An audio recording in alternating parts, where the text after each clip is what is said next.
What's going on, guys? For those of you that are new to the channel, my name is Ty, and today in this video, I'm going to be talking about Superman. I have finally seen the light. The film has been watched. It's been kicking off this brand new DC slate, of course, that's been led and spearheaded by James Gunn, the man, the myth, the legend, of course, who made the Guardians of the Galaxy films. He dabbled a little bit in DC with Peacemaker and also the Suicide Squad.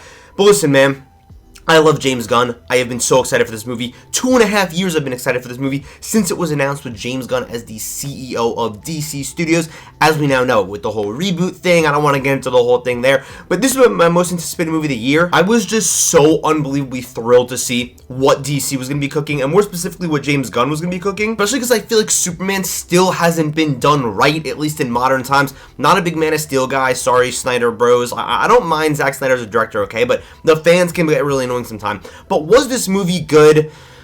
Let me really think about it, guys. Let me really think about it. This movie was so goddamn good, and I am happy to report to you guys that I was not disappointed at all. This film is excellent. This is one of the best comic book films of this decade. And when I say this decade, I mean since 2020. I know it's been a bit slow with the writer strikes, the COVID, all this stuff. This is legitimately one of the best comic book films of the decade, and I'm happy to report that my boy James Gunn cooked. Listen to me. Let me just glaze here. There is so much going on in this movie.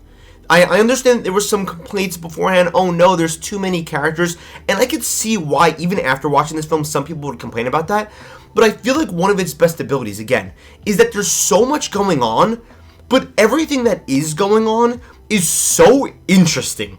It's so fantastical, the characters are campy, the world feels so vast, the scale feels so large. We're not like going to outer space or anything, but Metropolis feels so lived in. We're kind of going to different places in the world.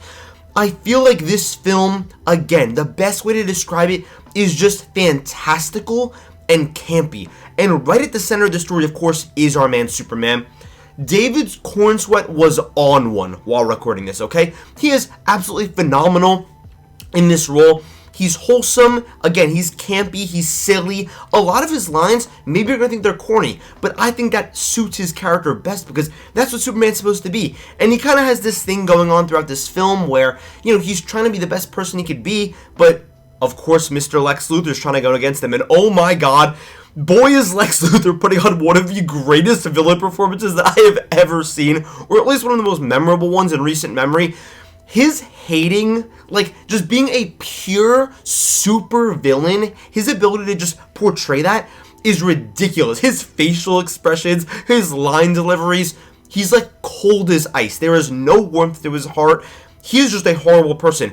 And I love that. I think this is, in my opinion, the best portrayal of Lex Luthor. Like, you know, respect to Gene Hackman, but I absolutely love Nicholas Hoult in this. He just feels like a genuine super villain, and from there, I mean, I could go over every single character, but it feels like everyone just has something to do. Lois Lane, oh my god, her chemistry, Rachel Brosnahan with David Cornsweet is just absolutely ridiculous. And then you've got like the Justice Gang with Mr. Terrific, Guy Gardner, and Hawkgirl. Maybe I wish Hawkgirl got a bit more screen time, but Mr. Terrific, who I thought was the most interesting, got a lot, and I thought he was just so awesome. Eddie Gathegi finally got like his true comic book role and not Darwin from X-Men when they did him super dirty.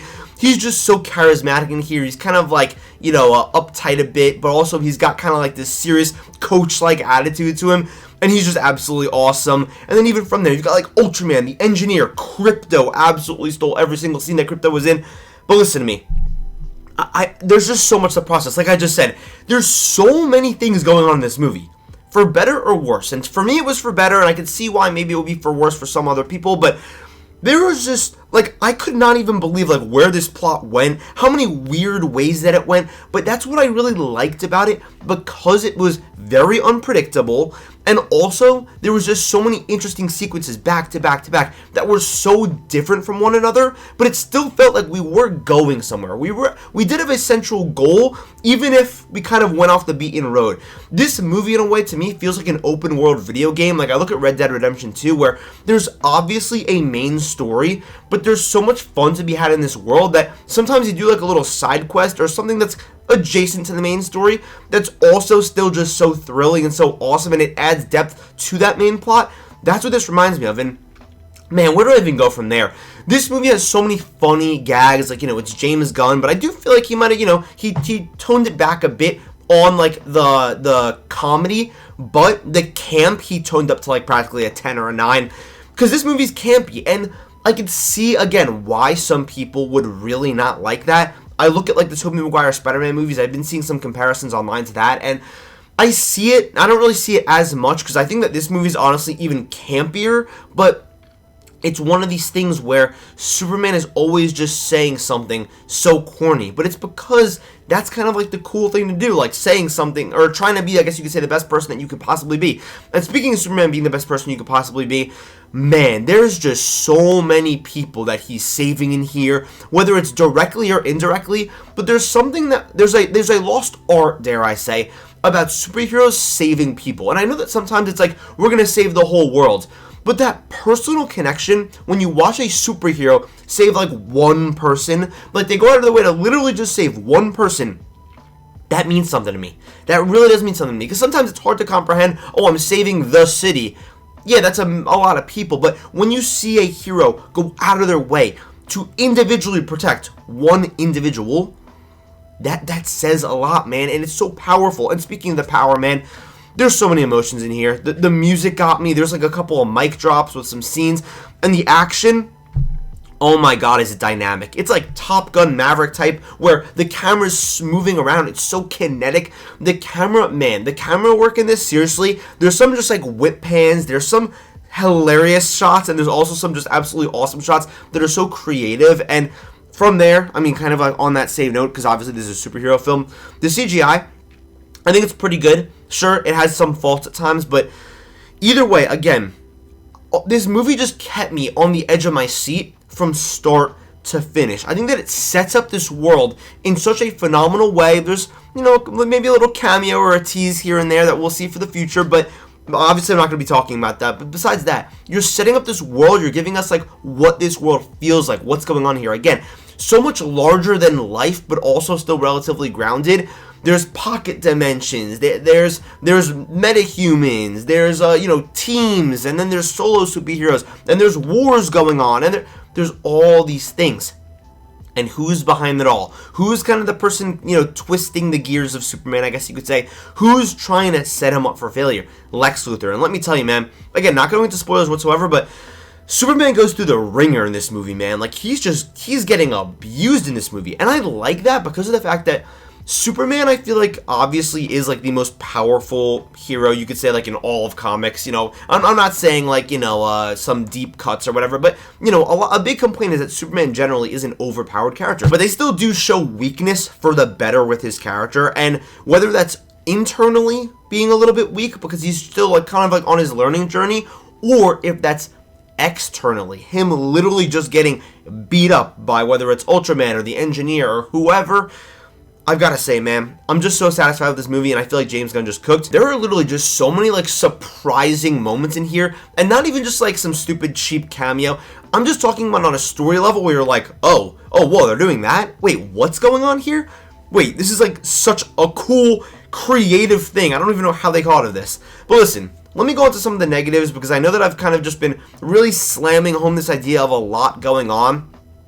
I do think that maybe there's 10% too much going on, if that makes sense. There's the Daily Planet team, there's the Justice gang, there's Lex Luthor, there's Superman, there's sort of just a bunch of different things. There's a bunch of people that need to talk to each other and all that. There's things going on around the world and not even just in Metropolis. And there is, again, a lot of events going on. There's a lot of things for Superman to handle, a lot of little areas that the people need to go to. I do think they could have cranked it back about 10%. And then maybe just had things a bit more tight, if that makes sense. Just a bit tighter on the script. With that being said, though, again, I still did love it. From there, I do feel like maybe some of the Justice League members are a bit underutilized. I would say that Metamorpho's maybe slightly underutilized, not necessarily. And then also Hawkgirl, would like to see a little bit more from her. From there, though, I feel like maybe some of the CGI does look slightly off, doesn't really bother me. And one thing I do want to mention, though, I'm going to be rewatching this film in 2 days. I feel like I really do need a rewatch, even though I loved it, just to kind of lock my thoughts in, because like I've seen the film, I know what's going to happen, so I'm not like surprised. And it's just one of these things where, again, I need to just like completely solidify my thoughts. But after watching it for the first time, I'm pretty much all pros. Like, seriously, this is one of the better comic book films in recent years, and I'm just so satisfied. It feels so good to be hyped for a film, and you're just satisfied with what you got. But listen, guys, I absolutely loved this movie. David Cornsweet was absolutely ridiculous. It lived up to the hype. This world feels so expansive. It feels so lived in. It feels so immersive as well. The music's awesome. The powerful moments hit. The emotional moments hit. And the punches hit because the action's absolutely awesome. Again, a couple of teases here and there for the future, but also it's still a good individual film on its own. And listen, I'm going to be making way more Superman videos, so I know that I didn't ramble for too long in here, even though I've been extremely excited for this movie, but I need that rewatch so I could really lock in my thoughts. But what is my rating for this film? I'm going to be locking in a 4.5 out of 5 for Superman. I am extremely satisfied. There's a chance on rewatch, honestly, that this could bump up to a 5 out of 5. And this is the thing. I do think, like I mentioned, some things in this movie are messy, and I can admit that, but that's kind of just a part of the fun, because it's not necessarily like a negative messy. It's more so just the fact that there's a ton of moving parts, a lot of things to focus on, and I think a second watch could just kind of tighten things up for me a little bit, like how I mentioned with the script. So, the emotional moments, man, God, man, honestly, I was tearing up in this movie, man. I was tearing. But 4.5 out of 5. Awesome score for now, and I'm going to be making more Superman videos. Maybe we'll do like a little character ranking. Maybe we'll just talk about spoilers. Either way, guys, that's going to just about do it for my most anticipated film in the year, Superman. James Gunn cooked. Is this his best film? I don't know. Maybe I'll have a ranking coming out soon. Thank you guys so much for watching. I love you guys, and I'll see you in the next video.